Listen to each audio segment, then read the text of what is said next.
कुलगाम में 3 दिनों तक सुरक्षा बलों का ऑपरेशन अखल चला और इस भीषण एनकाउंटर में अब तक 3 आतंकवादी ढेर किए जा चुके हैं। सेना और जम्मू कश्मीर पुलिस ने पूरे इलाके को सील कर दिया है।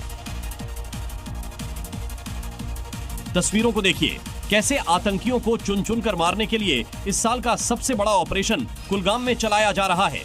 जमीन से लेकर आसमान तक सुरक्षा बल अलर्ट हैं। आतंकियों पर नजर रखने के लिए हेलीकॉप्टर, ड्रोन, थर्मल इमेजिंग का इस्तेमाल किया जा रहा है। जमीन पर स्पेशल फोर्स मोर्चा संभाले हुए हैं। अखल के घने जंगलों में आतंकियों के छिपे होने की सूचना मिलने के बाद इस ऑपरेशन को शुरू किया गया। एनकाउंटर के दौरान भारी गोलीबारी और धमाकों की आवाजें सुनी गईं। इस ऑपरेशन में भारतीय सेना की 9वीं, 19वीं और 34वीं राष्ट्रीय राइफल्स के अलावा जम्मू कश्मीर पुलिस के एसओजी जवान भी शामिल हैं। वहीं सीआरपीएफ की बटालियन भी ऑपरेशन अखल में आतंकियों के लिए काल बन रही है। देश के अलग अलग राज्यों से कौन सी बड़ी खबरें आ रही हैं, अब उस पर भी एक नजर डाल लीजिए। छत्तीसगढ़ के एमसीबी जिले में जटाशंकर धाम में भक्तों के पहुंचने का सिलसिला जारी है। सावन को लेकर भक्तों की भारी भीड़ देखने को मिल रही है। आपको बता दें कि मंदिर में पहुंचने के लिए भक्तों को 730 सीढ़ियों का रास्ता तय करना होता है। इसके बाद जटाशंकर धाम की 52 हाथ गुफा में पहुंचने के लिए भक्तों को एक छोटे तंग रास्ते से होकर गुजरना पड़ता है, जिसके बाद भक्तों को त्रिलोकीनाथ के दर्शन करने को मिलते हैं। जम्मू कश्मीर के सांबा में पुलिस को 3 मोर्टार शेल मिले हैं, जिसके बाद पुलिस बम निरोधक दस्ते को इसकी जानकारी मिली। सूचना पर पहुंची टीम ने बम को डिफ्यूज कर दिया है। अधिकारियों के अनुसार मोर्टार शेल जंग लगे हुए थे, जिन्हें समय रहते नष्ट कर दिया गया। फिलहाल पुलिस जांच में लग गई है ये शेल कहां से आए।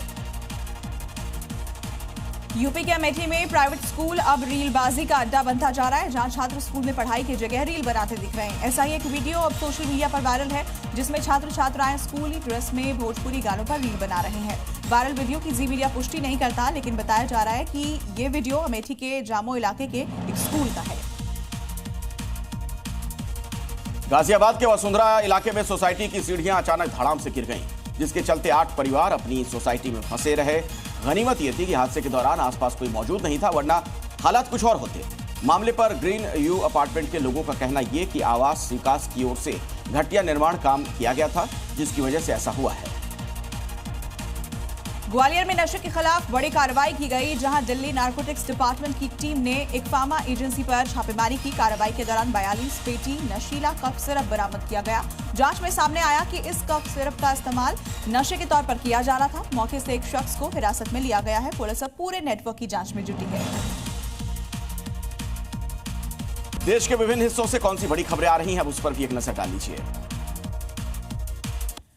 पश्चिम बंगाल की मुख्यमंत्री ममता बनर्जी आज पार्टी सांसदों के साथ एक मीटिंग करेंगी। शाम 4:30 बजे होने वाली बैठक वर्चुअली होगी। इस बैठक में केंद्र सरकार के खिलाफ रणनीति पर चर्चा की जाएगी। सूत्रों के मुताबिक ममता बनर्जी एसआईआर मुद्दे पर विरोध तेज करने के लिए खास चर्चा करेंगी।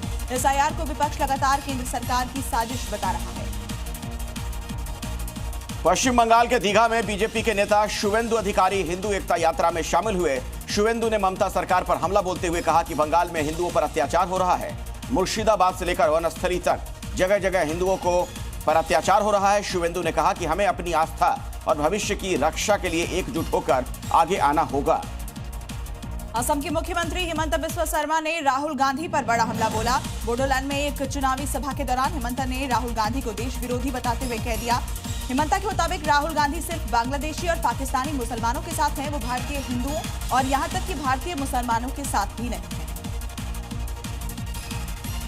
दिल्ली में आज हिमाचल कांग्रेस की बड़ी बैठक है। पार्टी अध्यक्ष मल्लिकार्जुन खड़गे और राहुल गांधी के साथ प्रदेश के दिग्गज नेता इस मीटिंग में शामिल होंगे। इस मीटिंग में प्रदेश अध्यक्ष के साथ ही कांग्रेस कमेटी के नाम पर चर्चा होगी। सूत्रों के मुताबिक प्रदेश मंत्रिमंडल में फेरबदल पर भी चर्चा की जाएगी। इस बैठक में संगठन के विस्तार पर चर्चा होनी है। देश के कई राज्यों में बाढ़ और बारिश की वजह से हालात बेहद खराब हैं। भारी बारिश के बाद नदियां उफान पर चल रही हैं। हिमाचल प्रदेश में लैंडस्लाइड की वजह से 307 सड़कें बंद हैं। यूपी के 50 जिलों में आज बारिश का ऑरेंज अलर्ट जारी किया गया है, तो वहीं बिहार के करीब 10 जिलों में भारी बारिश की चेतावनी जारी की गई है। उत्तराखंड के 4 जिलों में मौसम विभाग ने तेज बारिश का अलर्ट जारी किया है। केरल के 11 जिलों के लिए आज बारिश का येलो अलर्ट है।